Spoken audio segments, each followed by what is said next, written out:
What is up, Kings? It's Andy Graziosi helping you unleash your confidence. In today's video, we're gonna talk about what to do if a woman asks for space.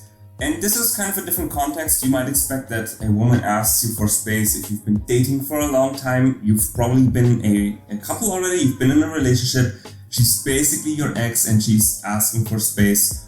AKA, I don't want to be with you, and I'm just using the most pleasant way of saying I want to break up and I don't want to spend time with you. But what if you've been dating a woman and it's relatively new and then she gives you that line? Maybe you haven't even been a proper couple yet. What do you do? So let's see what is my advice. I have a message from a guy and he has been turning off a woman who has been not really his girlfriend, they've been dating casually, so let's see what is my advice for his situation. He says, "Hi coach, I'm hopeful that you make a video about this because I can't afford any coaching sessions right now." Yeah, so by the way, if you can't afford coaching sessions, then you should do exactly what he did. Send me an email. You can go through one of the links in my descriptions or in the video. There's also always like a link. I think the link is videohelp.andygraziosi.com, and then you just send me your situation and I will make a video anonymously about your situation. Alright, so he says, "I need your advice about what to do when dating a girl and then fucking up, being too insecure, and then pushing her away to the point where she asks for space. I know you already have videos about this with an ex, but she's technically not my ex. I mean, we just dated a bit. I would not say that we were an official and serious couple yet." So the too long didn't read response here. If, there would be no other context, you would treat it like just any normal woman that you've dated for a short term, or maybe you've only talked with her on a dating app for a short while. You would give her the space, you would pull back, and then maybe she comes back. If she comes back, you set up some new dates, and then you hook up again, and you gotta give her some time, of course. She needs to warm up to you, and that's how you would on average do it, but you have a bit of more complicated situation. So let's see, you say, "So here's what happened. About 5 months ago, I met Valentina through a dating app. Pretty standard stuff. We started talking, and for the first 2 weeks, we actually didn't meet up because we matched when I was in her city. We live about 3 miles away from each other.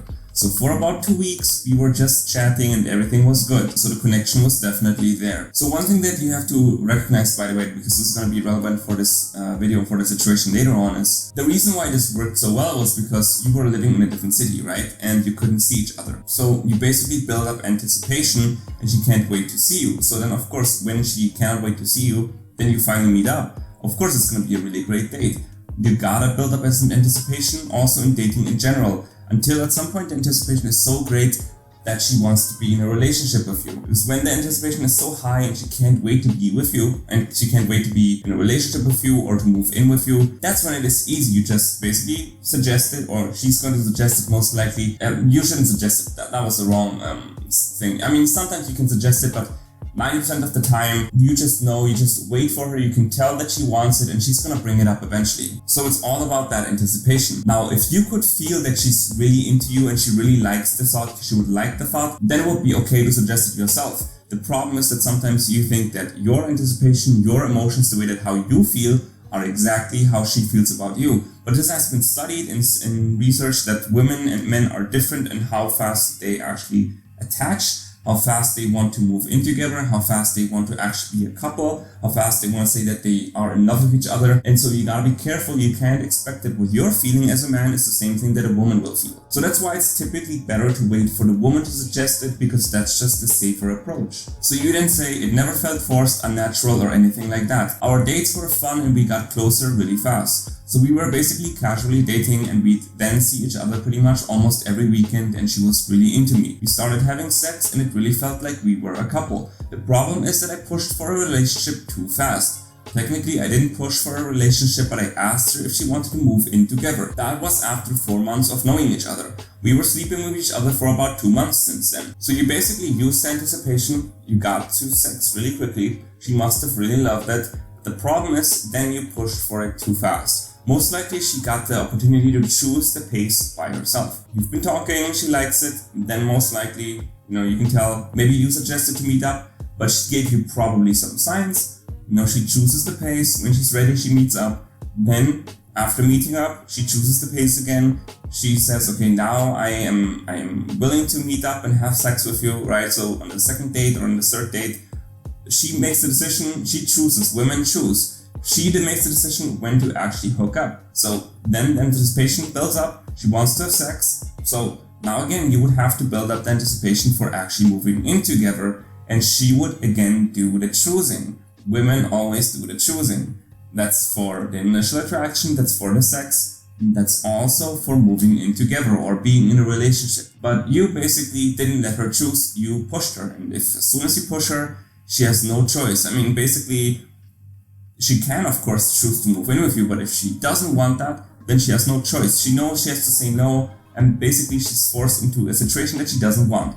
If she says yes, then she's not going to be happy with it. If she says no, she's going to be disappointed, or not disappointed, but she's going to feel like shit because she's rejecting you. So there's no win situation for her. It's either way, it's going to be a loss, it's going to make her feel uncomfortable, and that's why this is now going to turn to shit. So let's see what you say. So you then say, I don't know why I asked her that back then. It was too rushed, I was too excited about her, and I was too much in love with her.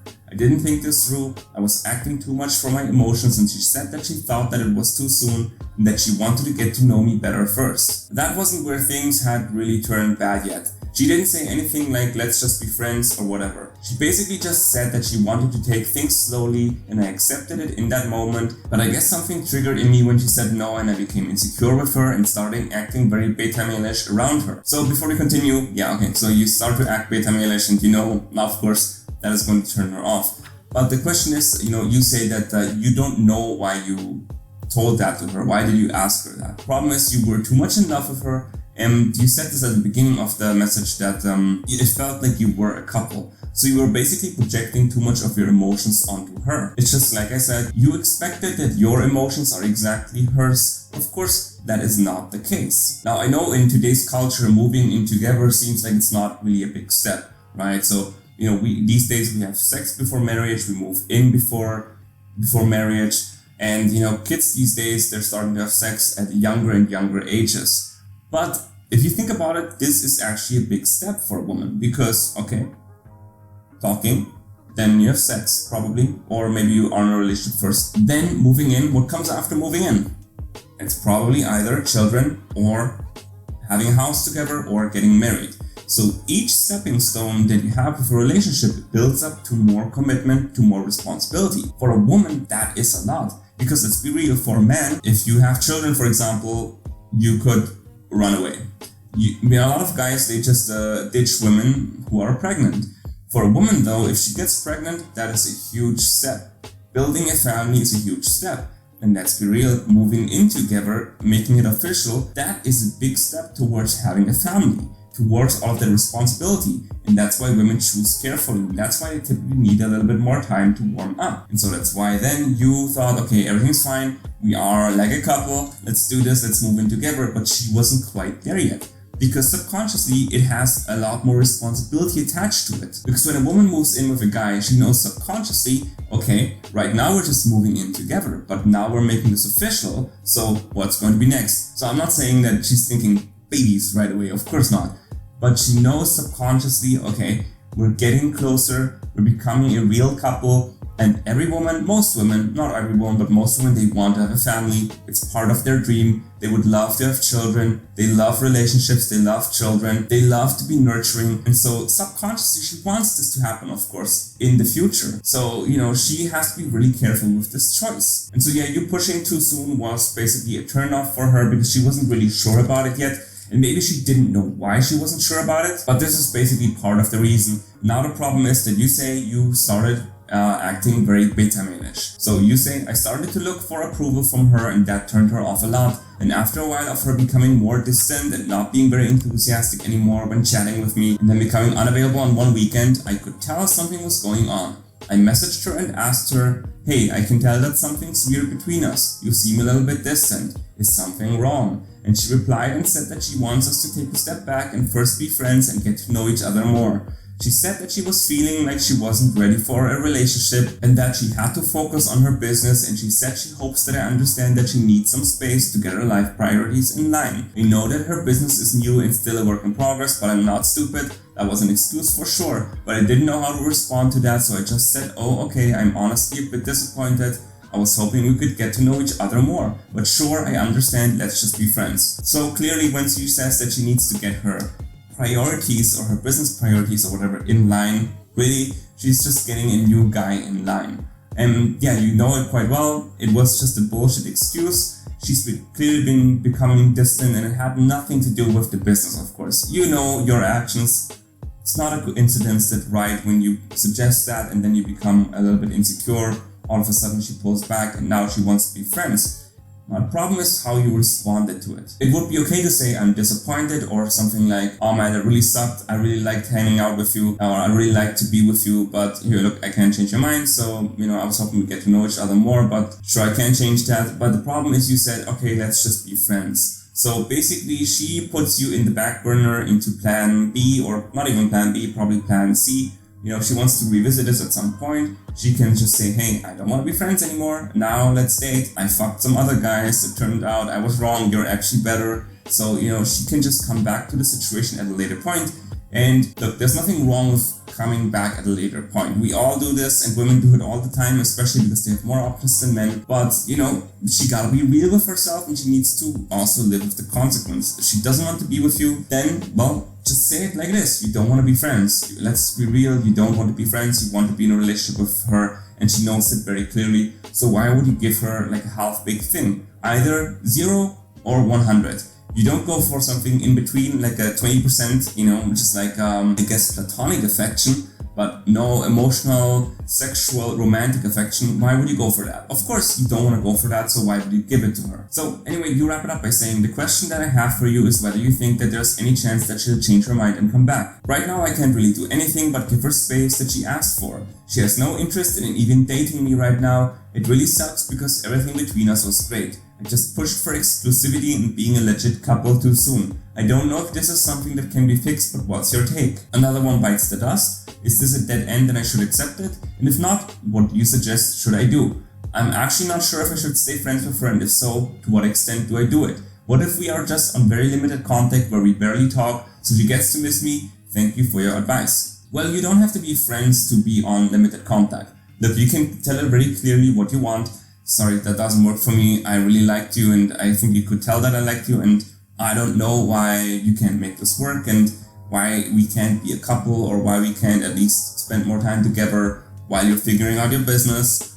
Call her out a little bit. She knows that it's BS, of course, but you just let her know, I can't do this, and if you ever change your mind, then look, let's talk. You can just come back and we can hang out again, and no hard feelings. If you need to figure out your business priorities, I understand, and that way she doesn't have to feel too bad about herself, but she also knows that you're not letting yourself be pushed around. And then there's still the possibility that she's going to message you every now and then, but there's at least an understanding that you're not accepting this. You're basically not giving her a free pass of saying, hey, okay, sure, and you can be my guest, you can fuck other guys, and then you can still talk to me.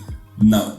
She can, of course, message you, but you don't treat her as a friend. You're not treating her as someone that, you hang out with all the time. Rather, she's more an acquaintance. If she, messages you once a month and, she has something that she wants to say, yeah, sure, say it, but you keep it short. The conversation stays very short, very platonic, very, even formal. It's not like she's one of your besties, she's not one of your best friends. You just talk every now and then, but, you keep it very short so that she gets the message that you don't really want this. And if she doesn't want to give you what you want, and it doesn't have to be moving in together and being a couple, it's just affection. If she won't give you affection, then you won't give her any attention. It's as simple as that. And then if you do that, there's a chance that she comes back. Now, I would not suggest to keep this going, of course. If she can tell that, she can still message you all the time, that is not a solution. So that's why you should limit your contact as much as possible. But you don't have to be rude, you don't have to be awkward about it. Just give her short replies if ever she messages you, if you can tell that she just does it to be friends. Now, if she messages you because, you can clearly tell she's regretting what she's done, she thinks this was a bad decision, and she probably just felt intimidated by the thought of moving in already, and now she made up her mind, oh no, actually this guy was really great, and why didn't I just say yes to it, or at least why did I say, hey, I want to wait a little bit longer? Of course you became insecure, that made it worse, but she turned you down, right? So she hopefully then eventually realizes she made a mistake, and you can start from scratch, and then of course you know the answer. Don't force it, let her do the choosing. You wait for her to suggest it, just keep on fucking her, and that's all you need to do. You don't have to make it too complicated, because let's be real, women make relationships complicated for us, so why would you as the man make it complicated? You want it simple, no? So just wait for her to suggest it, then you have your clarity, and then there's no complications. So that is my advice for you. Let me know in the comments what you think. Give me a thumbs up, subscribe to the channel, and never forget to unleash the king within.